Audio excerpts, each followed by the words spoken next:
आदरणीय सभापति जी,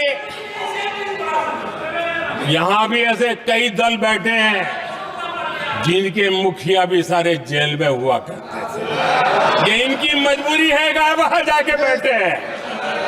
उनको भी जेलों में ठूस दिया गया था। निर्दोष लोगों को जेलों में ठूस दिया जाता था, लाठियां बरताई जाती थी, कई लोग जेलों में मौत के शरण हो गए थे। आदरणीय सभापति जी, यहां भी ऐसे कई दल बैठे हैं जिनके मुखिया भी सारे जेल में हुआ करते थे। ये इनकी मजबूरी है कि वहां जाके बैठे हैं। उनको भी जेलों में ठूस दिया गया था।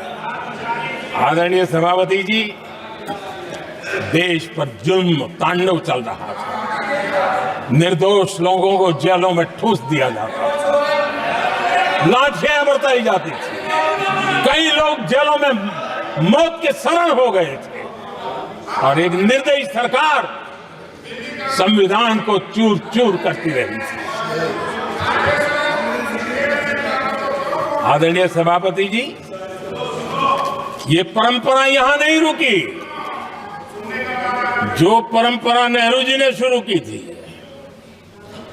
जिसको दूसरे प्रधानमंत्री जी इंदिरा जी ने आगे बढ़ाया, क्योंकि खून मुंह पे लग गया था और इसलिए राजीव गांधी जी प्रधानमंत्री बने। उन्होंने संविधान को एक और गंभीर झटका दे दिया। सबको समानता, सबको समानता, सबको न्याय, उस भावना को चोट पहुंचाई। आदरणीय सभापति जी, आपको मालूम है, सुप्रीम कोर्ट ने शाहबानो का जजमेंट दिया था।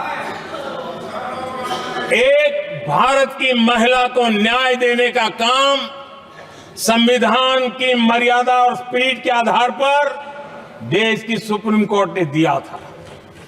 एक वृद्ध महिला को उसका हक मिला था सुप्रीम कोर्ट से, लेकिन उस समय के प्रधानमंत्री राजीव गांधी ने शाहबानो की उस भावना को, सुप्रीम कोर्ट की उस भावना को नकार दिया और उन्होंने वोट बैंक की राजनीति के खातिर संविधान की भावना को बलि चढ़ा दिया और कट्टरपंथियों के सामने सर झुकाने का काम कर दिया। उन्होंने न्याय के लिए तड़प रही एक वृद्ध महिला को साथ देने के बजाय उन्होंने कट्टरपंथियों का साथ दिया। If you like this video, then like, share and subscribe to ET Now.